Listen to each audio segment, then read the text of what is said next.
Hello to everyone. Today we're going to talk about Chapter 2 since we have discussed Chapter 1 during the live meeting, and this is going to be the first chapter of the semester that does have physics in it, and it's titled Describing Motion because that is exactly what we're going to do throughout this chapter.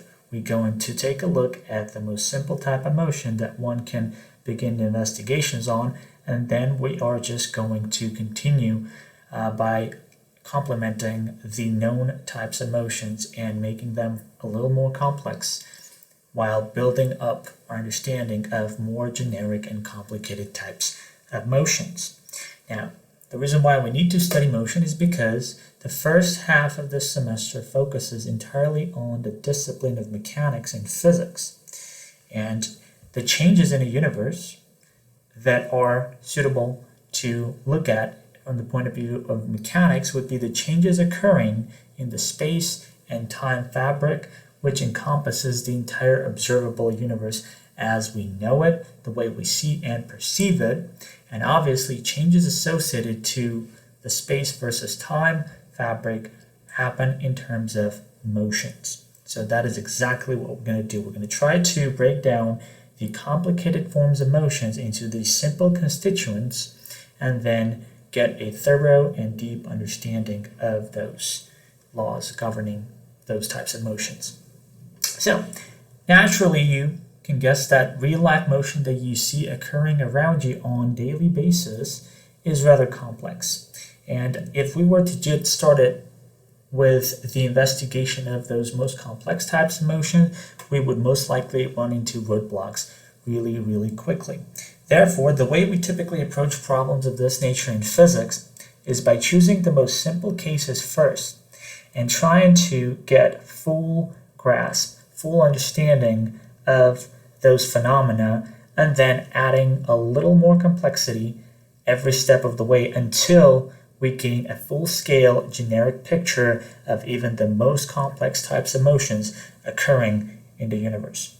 Now, if we're working backwards, like we said, and trying to think of the most simple motion there is, or one that can think of, we are going to start talking about the motion occurring in the smallest number of dimensions. And the smallest number of dimensions that one can think of is obviously the one-dimensional motion, which is exactly what we're going to be talking about in this chapter. Now, first of all, when it comes to understanding dimensionality and describing one-dimensional motion, even though the term itself may sound at first a little complicated, but all there is to talk about in 1D motion is two directions of motion.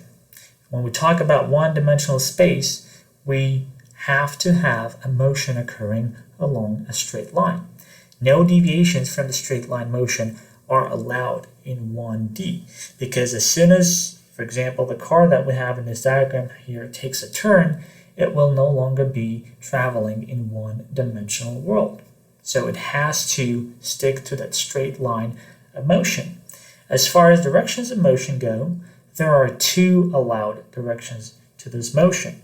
Of course, the car can be going forward or it can be moving backwards while sticking to that straight line motion, which is perfectly within the limits of one-dimensional motion. Therefore, the type of motion that we're going to be looking at today, the most simple kind, is exactly this sort of motion, occurring along a straight path. Be it horizontal or vertical is a different story. You can have purely vertical motion, and towards the end of this chapter we will talk about the cases when we do have strictly vertical motion. However, at the beginning, when we just construct our understanding of the basics of kinematics, we're just going to look at mediocre to large size objects that we encounter on a daily basis, such as cars, airplanes, or other objects traveling along horizontal directions.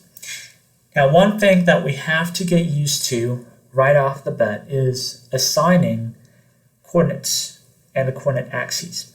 Now, if we're going to be talking about motion occurring along a horizontal line, according to the conventions that are used in physics, we typically assign x title to that dimension. And if we have motion occurring along the vertical dimension, we typically call it the y dimension. And then if we have two-dimensional motion occurring along the horizontal as well as vertical dimensions, then we call it the x and y plane. So since this chapter will solely focus on one-dimensional motion, we know that we will only encounter either x dimension, which will be the horizontal motion, or y dimension, which will be the vertical motion. And in this case, obviously with the car traveling along a straight line to the right, we're going to have the x dimension present. Furthermore, when it comes to assigning directions to that one-dimensional motion, as mentioned, we're going to have two allowed directions in this 1D motion. The car could be moving forward or backwards, and according to another convention, we typically choose the direction to the right for the horizontal motion to have a positive sign, implying that the direction opposite to it, which would be motion along the backwards direction, to carry a negative sign. And our objective in this chapter is to understand how the changes occur in this space and time fabric. We're going to start out by the physical variable that corresponds to describing changes in space, and then we're going to move on to introducing more physical variables that actually clarify the motion and our understanding of the motion a little better, and we're going to walk away with the net sum of 4 physical variables introduced and discussed today. In any event, we're going to get started with the space changes. Now, as far as mechanics, or the scope of the discipline of mechanics goes, as mentioned, we're going to spend the first half of this semester, the bulk of the semester, studying mechanics. And as far as the subdivisions of mechanics go, there are 2 parts to the classical mechanics as we know it. There's the division of kinematics, and there is dynamics. Kinematics deals with the concepts that are needed to describe motion, exactly what we're going to be doing today. Our objective will be to understand how motion takes place and the laws that govern this motion, and try to formulate equations that describe or give us a way to predict how the motion will continue acting in the future, without knowing anything about what causes the motion to begin with. The subdivision of mechanics that deals with the question as to, well, what is it that creates motion to begin with, will be the dynamics, which deals with the effects that forces have on motion, which will be coming up in the succeeding chapters. So today we're just going to be focusing on kinematics in one dimension. As mentioned, we're going to inevitably, over the course of this chapter, introduce a set of variables that we will continue using in the next chapter as well when we do kinematics in 2 dimensions. And as promised, there's going to be a net sum of 4 physical variables that will be discussed. The first one, describing how the space is devised and what the actual position of the object of interest is in space, will be the variable of displacement, or in simple terms, distance. Now note that the distance is written in parentheses, implying that displacement and distance are not quite the same things, even though in real life, on a daily basis, we may end up using these interchangeably. The two are profoundly different concepts. The second variable will be the velocity, or in simple terms, just the speed of the object for which we're trying to understand the motion. The third variable will be acceleration, and then lastly, since we have been investigating the motion occurring in space and time, time itself will be the fourth and last variable.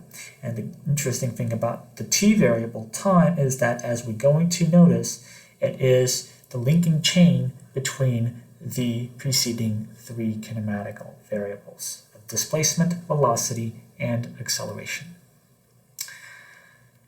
Okay, before we get started with each one of these 4 variables that we have just listed in depth and details, it's worth clarifying the actual difference between displacement and distance, as well as velocity and speed. In turns out, even though quite often they're used as synonyms, they are different in nature. And the difference comes in the part where one of these variables is a vector quantity, whereas the second one is a scalar quantity. Now, there's a good chance that you have learned about vectors at some point in your life, but we're just going to redefine the concepts of vectors yet again. This part is going to be extremely important because, as it turns out, the majority of the variables in physics are vector quantities.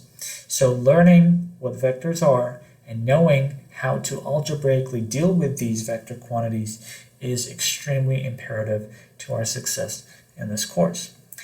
As far as the definition goes, quantities that have both size or magnitude and a direction or orientation are called vector quantities. Naturally, the quantities that only have size or magnitude without any direction or orientation associated with them will be called scalar quantities. So if it turns out that the difference between scalars and vectors is that vectors have size and direction, whereas scalars only have size, the natural consequence is that dealing with scalars is far easier than dealing with vectors, and that is indeed the case. That shouldn't scare you, of course, that vectors are a little more complicated to deal with, and the fact that the majority of the variables in physics are vector quantities, because we're going to formulate the finite set of rules of engagement with vectors in these first couple of chapters, and we are going to stick with those for the rest of the semester. Now, vectors do not obey the normal rules of arithmetic or algebra. In fact, the way we add and subtract vectors is going to be somewhat interesting, and we're going to learn that in the upcoming chapters. It is just, for now, important to say that the direction of the motion can be just as important as the speed and any other kinematic variable. In the case of distance versus displacement, the direction of the change of the distance or the displacement is just as important as well.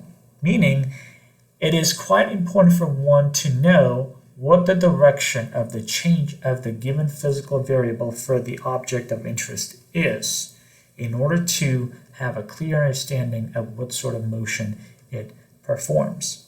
So since the first scalar versus vector quantity physical variable from the list of the four that we have encountered a couple of slides back was displacement versus distance, that is the exact example that we're going to analyze first. Now, distance itself is the scalar quantity, whereas displacement is the vector quantity, meaning that displacement has both magnitude and orientation or direction, whereas distance that an object travels is just a number. It is a pure scalar quantity, and we do not care about the actual orientation. A good example of this would be you getting in the car and traveling. For example, keeping track of your odometer reading. Let's say when you start your motion or when you start your trip, you notice that your odometer reads, for example, 10,000 miles exactly. And then a couple of hours later, as you are down the road, you realize that you take another look at the odometer and it says that your mileage is 10,100 miles, meaning you have covered a distance of 100 miles over the course of that period of time. Now, that quantity only comes with a magnitude or a number because it provides absolutely no clue about what the actual direction of motion of your car has been over the course of that time. There is almost 100% chance that the direction of the motion has been changing, because it's not likely that you've been traveling along a perfectly straight highway, so that motion would naturally be a bit more complicated to describe. In this case, we're only dealing with motion in one dimension, which would be along a straight line, so this possibly complicated relationship between distance and displacement is simplified dramatically by the enforcement of one-dimensional motion's rule for this chapter. And that is really why one-dimensional motion is that much more simple to understand as the building block of mechanics.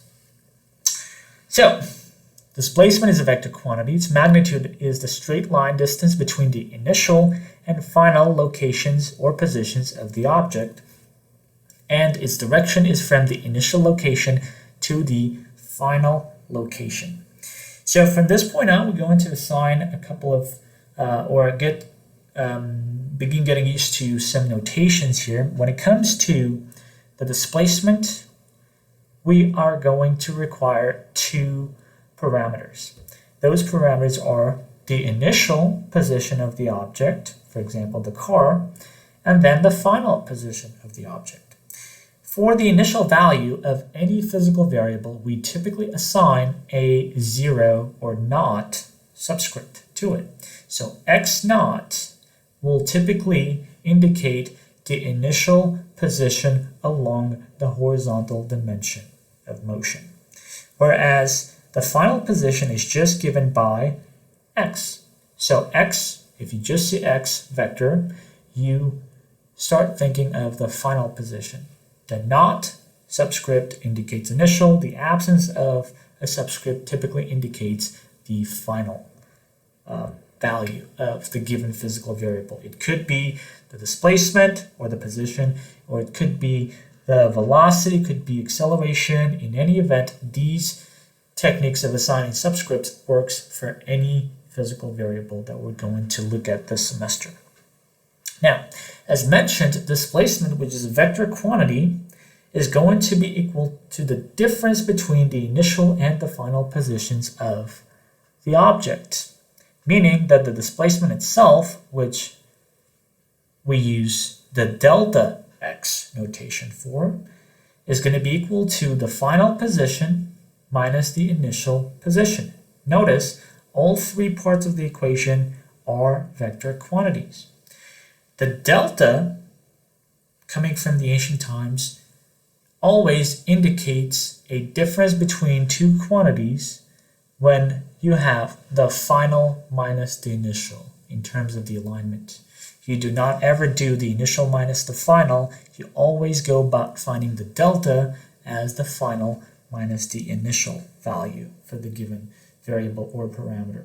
In this case, the difference between final and the initial positions will give you the displacement delta x. Graphically speaking, it would correspond to, for example, an initial position of the object at 2 meters, meaning right here, with respect to the origin of the coordinate system, which obviously will originate up here. So this is your 0 meter position, the origin of the coordinate set that you have. And then the final position corresponds to a vector which stretches 7 meters in length, and the displacement would be this red line right here, the difference between the final and the initial position vectors, equal to 5 meters in this case. Again, we're going to find and discuss the official method of adding as well as subtracting two vectors, and notice in this case we have a subtraction of two vectors in the upcoming chapters, but in this for now we're just trying to stick to a visual understanding, a visual way of understanding how this sort of algebra with vectors works. So much about the displacement versus distance. Moving on, we need to define the second variable that was listed in that table of 4, starting out with the simple one, the speed. The concept of the average speed is necessary in physics in any event where the position of the object changes over course of time, meaning the object does not remain at rest as time moves on. So, the average speed is the distance traveled divided by the time required to cover the distance. If, in the definition of the average speed, we have distance divided by time, remember distance was a scalar quantity, not a vector quantity, that means that the average speed, or speed itself, is also a scalar quantity, meaning that it only comes with a magnitude, no direction assigned to it. So an example of this would be you taking a look at the speedometer in your car and it indicating that you're moving at 60 miles per hour, for example. Your odometer does not tell you anything about the direction in which you're traveling. It only tells you how fast you're going, meaning what your speed is. In physics, you can sort of guess that this amount of information would not be sufficient to understand the motion or to have any way of predicting the future position of the object, because we know nothing about the direction in which this object is moving in space, which is an essential part. However, since speed is a scalar quantity and is more simple to understand, that is the definition that we introduce first. As far as the units for speed goes, we use meters per second. The reason for it is because distance is measured in meters, time is measured in seconds, so the SI unit for the speed would be meters divided by seconds, or meters per second. Of course, in the imperial system, that is typically the mile per hour. Again, in the SI system, in this course, we're going to use meters per second. All right, so an example calculation can be done by finding the distance run by a jogger. So in this example, we have the question of how far does a jogger run in 1.5 hours, which converted to seconds is 5,400 seconds if his average speed is 2.22 meters per second. Now we have just introduced the definition of average speed, which was equal to distance divided by time. But note that in this problem we have the speed given and we have the elapsed time given, whereas the question is as to what the covered distance is. So what we need to do is slightly rearrange this equation, and if the formally defined equation read that the speed is equal to distance divided by time, if you're trying to rearrange this equation to solve the distance, you're going to walk away with it being equal to speed multiplied with time.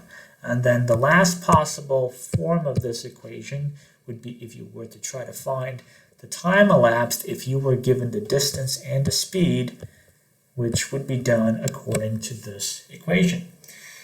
Now, here we just have one definition presented, even though we walk away with 3 mathematical equations, but notice that the remaining 2 are produced only from the definition of velocity, meaning from the point of view of physics, these are the equivalent to one single definition, one single equation, even though mathematically it can be rearranged to solve for the 3 different variables involved depending on what the problem is asking for.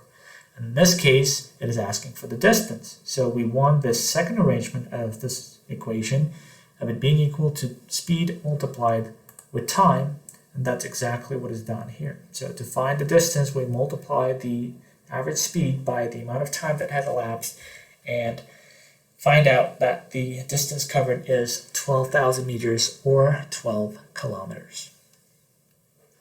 All right, moving on to the concept of average speed to the instantaneous speed before we talk about velocity. It turns out that the actual difference between the definitions of average versus instantaneous speeds or velocities is virtually negligent. There is a large-scale difference between the concepts themselves because the concept of average speed typically implies you finding the average rate of change of the position over a significant margin of time. For example, you get out of your house in the morning, it takes you half an hour to get to school or whatever you're going, probably not nowadays, but back in the day, in the fun days, that's what you would typically do on a daily basis. So you'd get in the car and drive to school. Half an hour is a reasonable amount of time, so if you were to keep track of your change of position, the distance covered divided by that half an hour, you would get your average speed. But you know that your odometer reading in the car indicates your instantaneous speed, the actual magnitude of the speed in that particular instant of time. So you would probably think that definitions between average and instantaneous speeds are formally different, but no, it turns out that the definitions from the physics fundamentals are the same. The only difference is that in order to measure the instantaneous speed, what you seek to do is to reduce the time interval as much as you can, such that the time elapsed between the two readings of the position, initial and the final positions, is really, really minuscule. So the instantaneous speed is equal to the average speed over a time interval that is really, really small. Formally speaking, a mathematical function indicating such an operation is the limit function, which, if we were to do, would force us to utilize some pre-calculus at the very least, which is not something we want to do, but this equation has been tossed in just to illustrate what the mathematical form of getting down to the instantaneous speed over velocity would be. It would be just finding the limit of change of position divided by time, where the time elapsed tends to the value of 0, meaning it's really, really small. All right, so it seems like we have a good understanding of what the notion of speed implies.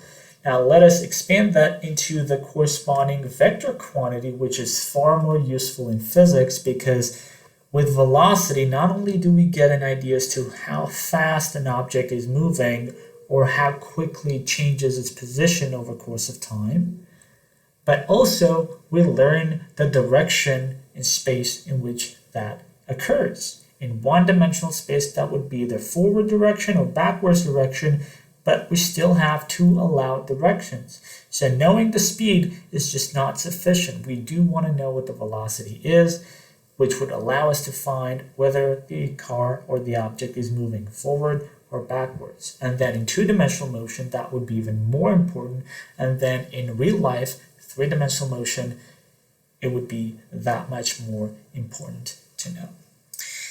Now, the difference between the definitions of speed and velocity is not that much, it turns out. The average velocity is defined in the same way that the average speed was, with the only difference being that instead of doing distance divided by time, for velocity we do displacement divided by time. Remember, displacement was a vector quantity, so this vector quantity divided by the time elapsed would give you another vector quantity, which in this case is the average velocity. And this is the mathematical equation corresponding to it. Remember, we have defined displacement delta x as the final position x minus the initial position x naught divided by the elapsed time, which gives us the value for the average velocity, still measured in the same units of meters per second, because for displacement we also have the units of meters. For time we still have the units of seconds, so we're still going to walk away with meters divided by seconds. All right, so it seems like we have dealt with the 3 out of 4 kinematic variables that we have initially introduced. So with that in mind, within the scope of one-dimensional motion, let us try to formulate a reasoning strategy which would be useful when it comes time to deal with hands-on problems from this chapter. So the strategy has a few steps which I recommend you try to stick to, and the first step is always try to make a drawing.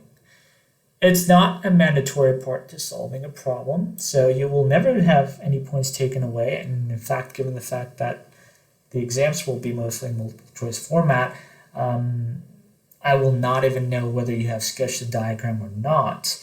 But trust me, it has been about 10 years since I've been practicing physics myself, and it doesn't really matter as to how simple of a problem I'm trying to think about.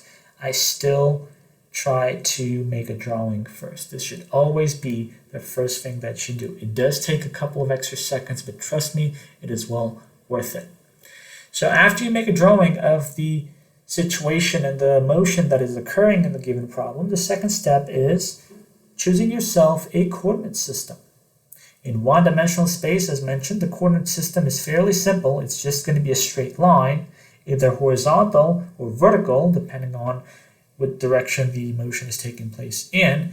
But that would be pretty much the scope of your coordinate set, a straight line. So if the motion is along the horizontal line, you sketch a straight line along the horizontal, and then you choose your positive and negative directions. According to the convention, the forward direction to the right would be assigned a positive sign, and then the direction in the backwards direction or to the left will carry a negative sign. Now, what this means is that any vector that you have, and thus far that would be displacement and velocity vectors, if in your drawing, in your diagram, the velocity vector is pointing to the left, that indicates that you will use a negative sign in front of it. And if the velocity direction is pointing to the right, you will use a positive sign in front of it. So that is the reason why assigning a coordinate system is absolutely important in every physics problem.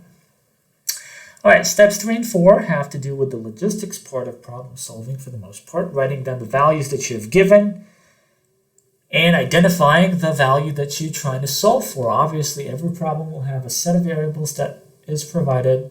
Large or small is a different story, but there's going to be some given, whether it's explicitly or implicitly, but you will have an idea as to what some of those variables are. And then obviously there's going to be a physical variable for which you're going to try to solve for, and that should be the next part. Step 5 says when the motion is divided into segments, remember that the final velocity of one segment is the initial velocity for the next. So we could run into cases where the motion itself is composed of multiple parts, and it is better suited to divide that entire motion into some respective parts. A perfect example of this would be if we look into a problem where an object is thrown up in the air and then it starts coming back down. A good way to deal with a problem of that sort would be dividing the motion of that object going up first and then reversing direction coming back down as the second stage, and then separating out the variables, kinematic variables, for each segment of the motion.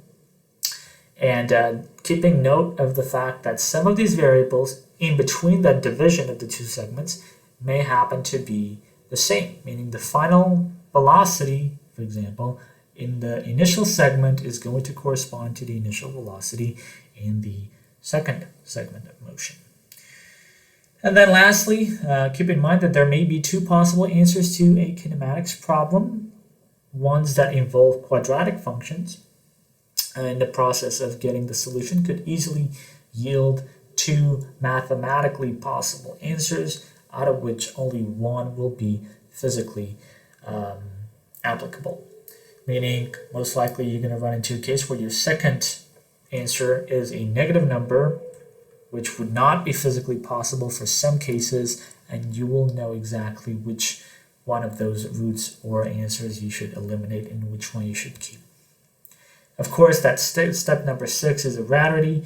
It doesn't always happen. Most of the time it will not, but just in case we ever do a problem where you have two possible roots, two possible mathematical roots to that function, we're always going to logically eliminate one as being physically impossible.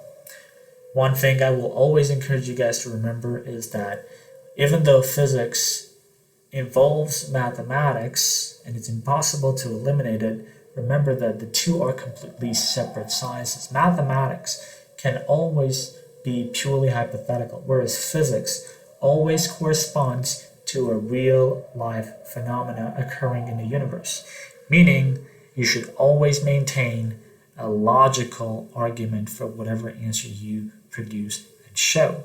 If it doesn't make sense, if it's not rationally possible, then it is not physically plausible either, even though it may, mathematically speaking, be purely correct. All right, so diving into the second half of the chapter where we introduce that last variable of the 4, that is the acceleration, and the necessity or the need for acceleration comes up in every type of motion where we have the rate at which the position of the object change as well. Now you can rewind this statement a couple of more times in an attempt to fully understand what I just said, which I will repeat yet again. So imagine a situation in which the rate of change of the object's position changes as well. Recall that the first part of the sentence corresponds to the definition of velocity. The rate of change of the object's position over the course of time is the velocity. So if the velocity itself also changes, then we are in a desperate need for another physical variable that will tell us as to how this change of the velocity takes place. The rate at which it does will tell us an important story about the motion itself. And that variable is acceleration, of course. The magnitude of the acceleration of an object is the change in its velocity divided by the time it takes to make the change. So the mathematical equation describing the definition of acceleration is not significantly different in terms of the format from the definition of velocity, because the only difference here is that instead of the change of the position divided by time, we'll look at the change of the velocity divided by time. So we have the change in the velocity, delta v, which is of course equal to the final velocity minus the initial velocity divided by time.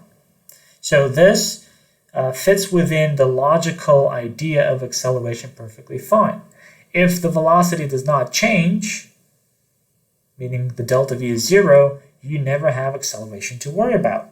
V does not change, no change over the course of time, 0 acceleration.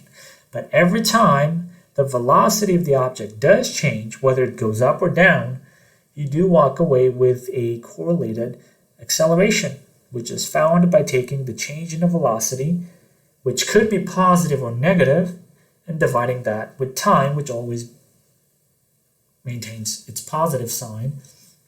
Therefore, acceleration itself can be both positive and negative.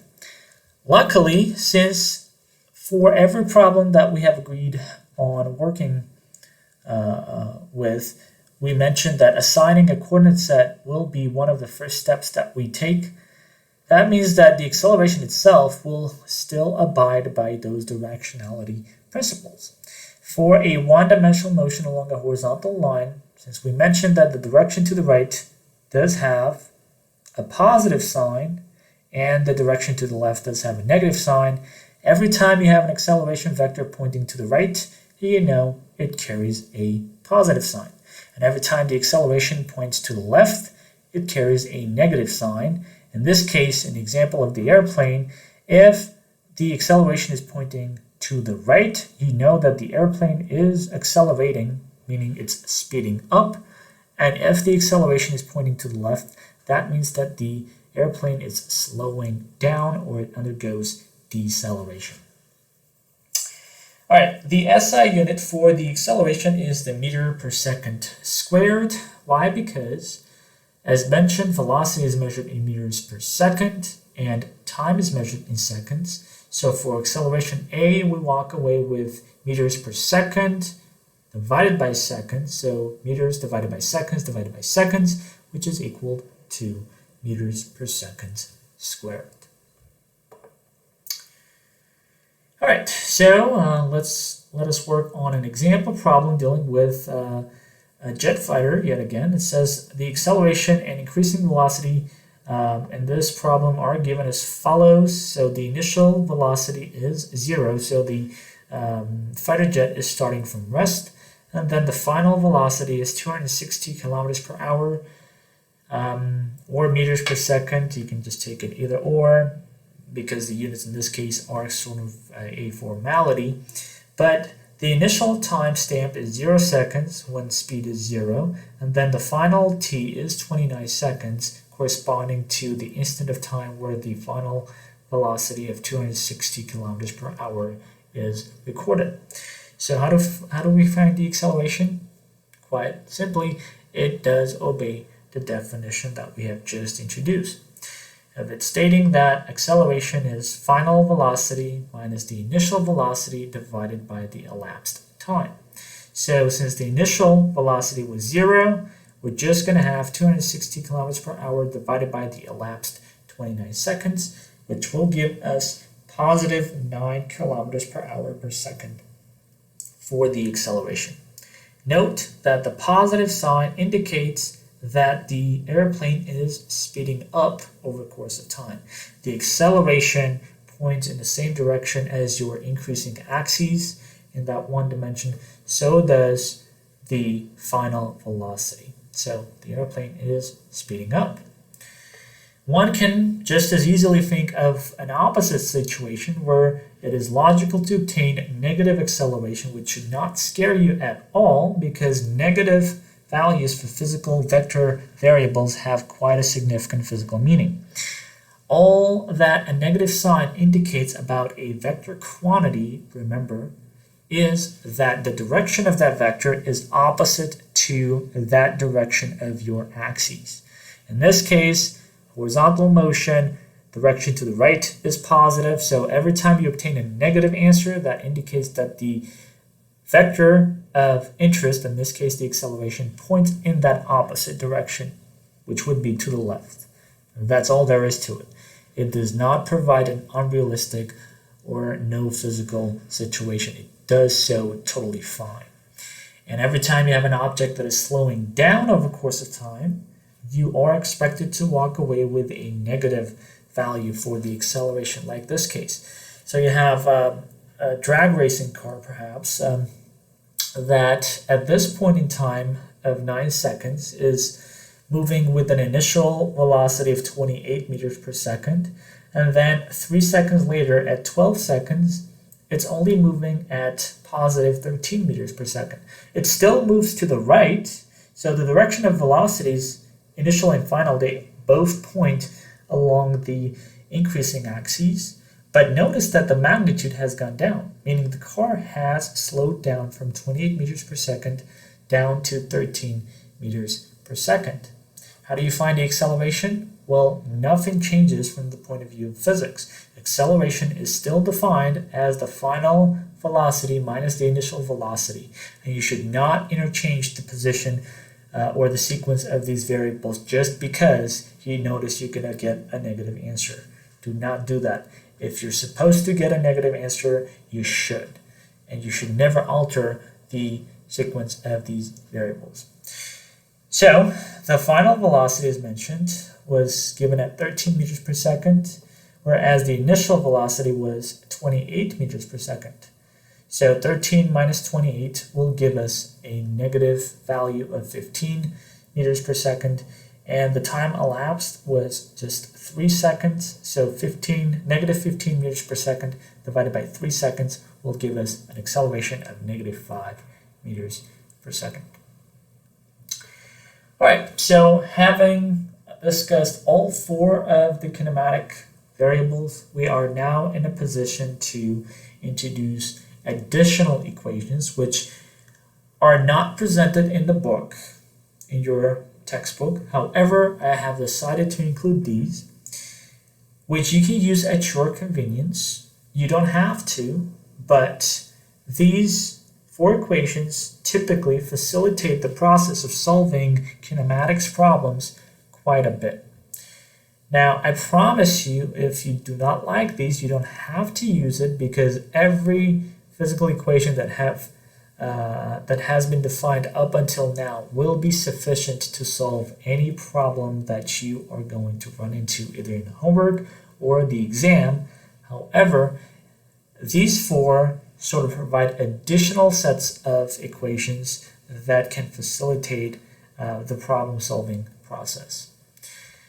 So the first one of these 4 equations states that the final velocity can be found as initial velocity plus acceleration times time. The final position can be found as 1/2 initial velocity plus final velocity, which notice is just the average velocity, v0 plus final divided by 2 is just the average of the initial and the final velocities, multiplied with time. And then the last 2 are, mathematically speaking, a bit more complicated because they involve exponents. So the third one states that the final velocity squared is equal to initial velocity squared plus 2 times acceleration times displacement.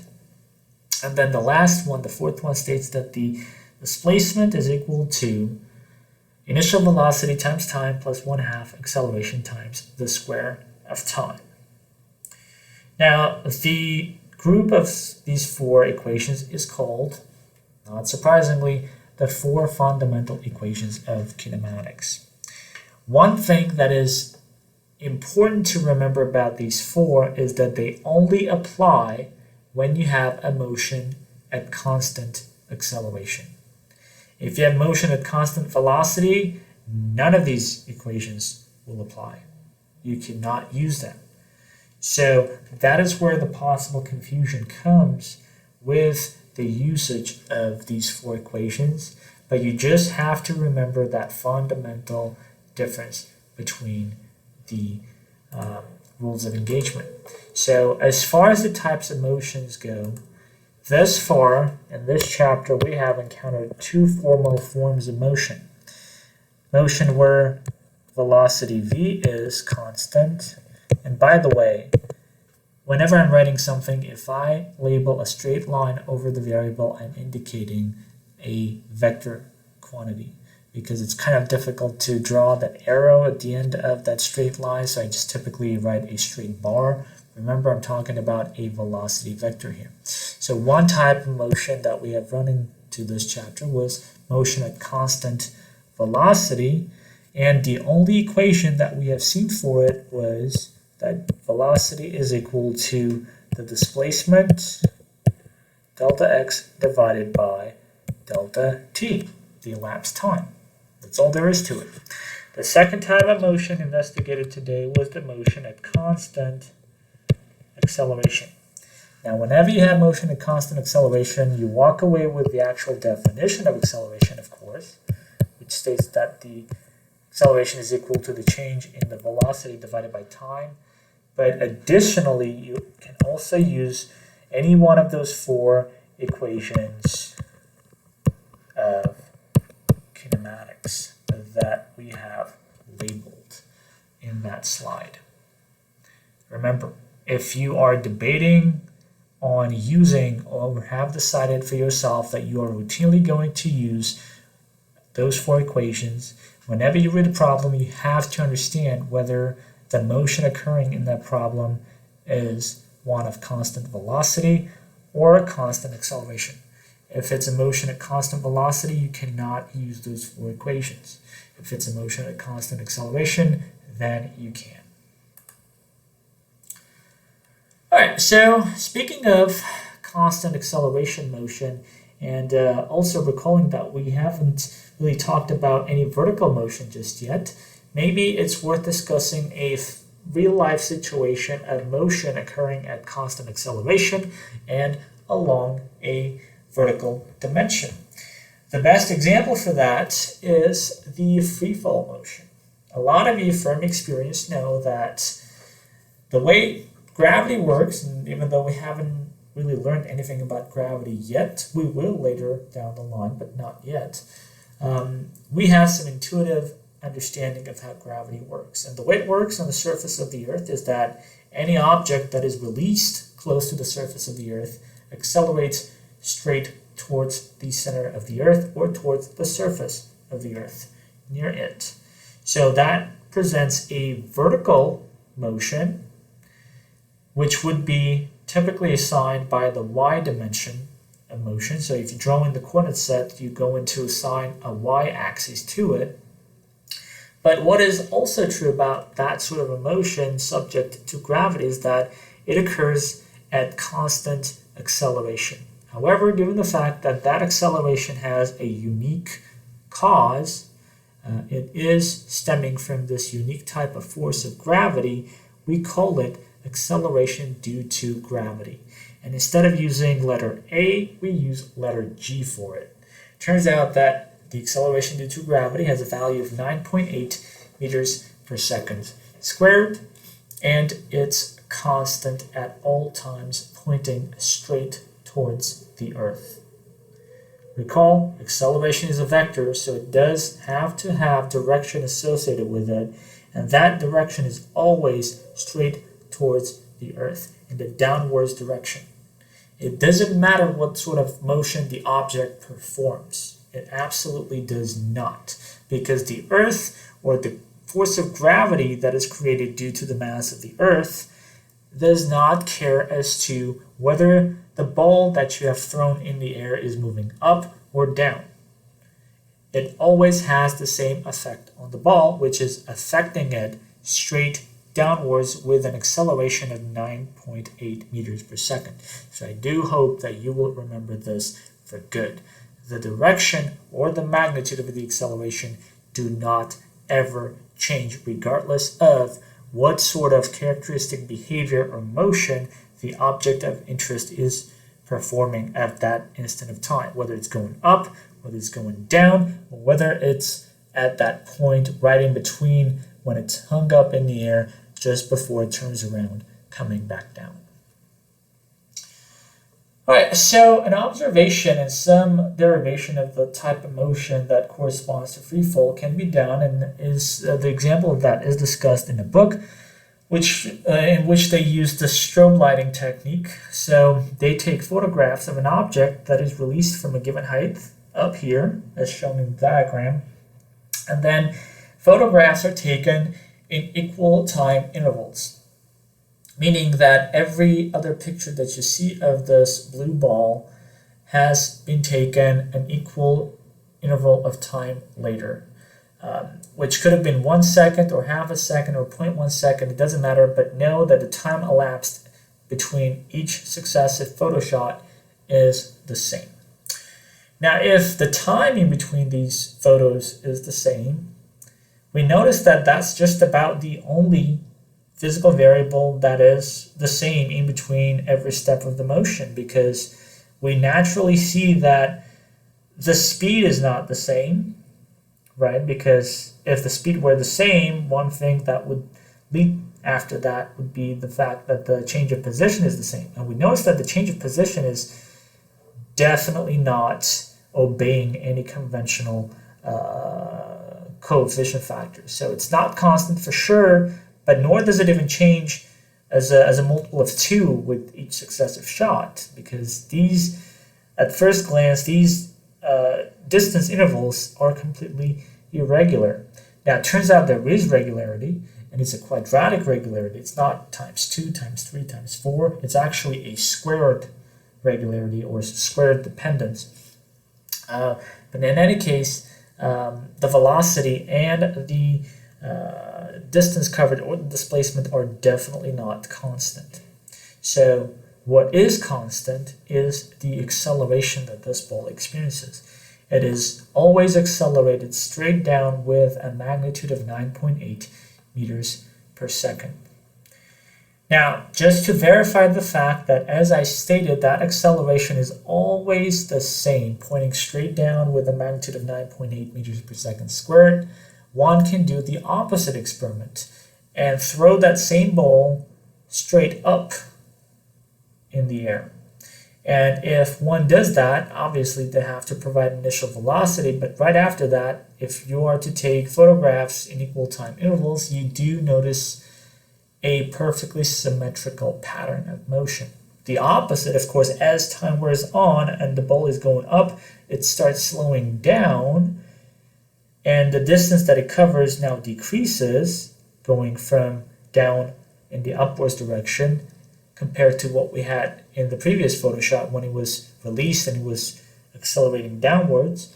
But you do notice that perfect symmetry, indicating that the cause of the motion is the same in either case. And that is represented by the physical variable of acceleration. As mentioned, acceleration does not change. It points straight down with that given magnitude of 9.8 meters per second squared. So for any object that is thrown up in the air, gravity has a negative effect. It is acting against it because the velocity of the ball is upwards, whereas the acceleration, as mentioned, is downwards. So gravity, or the acceleration of gravity, is acting against the ball on its way up. Whereas in that previous case where the ball was released, the direction of the velocity was downwards, of course, as the ball was speeding up in the downwards direction. But in this first case, the acceleration is assisting the ball. And the presence of the acceleration due to gravity is the only reason why the ball is actually speeding up in the downwards direction, because those directions now coincide instead of acting in opposite orientations. Okay, now as far as that, the deduction from the points made about the symmetry of the motion along this vertical direction for free fall, there are three parts to the motion of the ball or the coin discussed. On the way up, the coin or the ball has a vector velocity that is directed upwards, since the ball is actually physically moving upwards, but it has decreasing magnitude because each successive point in time will have a smaller value for the velocity because the ball is slowing down because the acceleration due to gravity is acting against it at a constant rate. So if, for example, the ball or the coin has been tossed up in the air with a magnitude of 20 meters per second, if the acceleration due to gravity is just about 10 meters per second squared, or 9.8 to be exact, that 1 second later, that oppositely pointing acceleration will reduce the initial velocity of the ball by a magnitude of 10. So when the time is equal to 1 second, the speed of the ball will only be 10 meters per second. And then the acceleration will keep acting against the motion of the coin or the ball, meaning that another second later, when time is equal to 2 seconds, the speed will now be 0. And the ball will be at the top of its path, where it has a momentary speed or velocity of 0. Of course, gravity does not stop there. It acts constantly and continuously with the same direction and magnitude, meaning the instant after the ball is stuck in the air at the top of its path with the 0 velocity, it's now going to move in the opposite direction, which is downwards, perfectly predictable, correct? But is now going to gain speed because acceleration is acting along the direction of the motion of this ball. So 1 second later, when time is equal to 3 seconds, the ball will have a velocity of 10 meters per second in the downwards direction. And then another second later, when time is equal to 4 seconds, it will have a speed of 20 meters per second in the downwards direction, and it will hit the ground because that's exactly where it started out from. And so that implies that on the way down, the coin has a downwards pointing velocity with an increasing magnitude. No matter what the case is or what sort of segment or type of motion the given object is performing, remember that acceleration g is the same at all times. The vector of acceleration g is the same at all times. All right, so this completes our lecture for this chapter. At the end of the slides, we have the homework exercises, so keep track of these problems, and these will be part of the first homework packet, and we will be in touch with our discussion for chapter 3. Have a good day.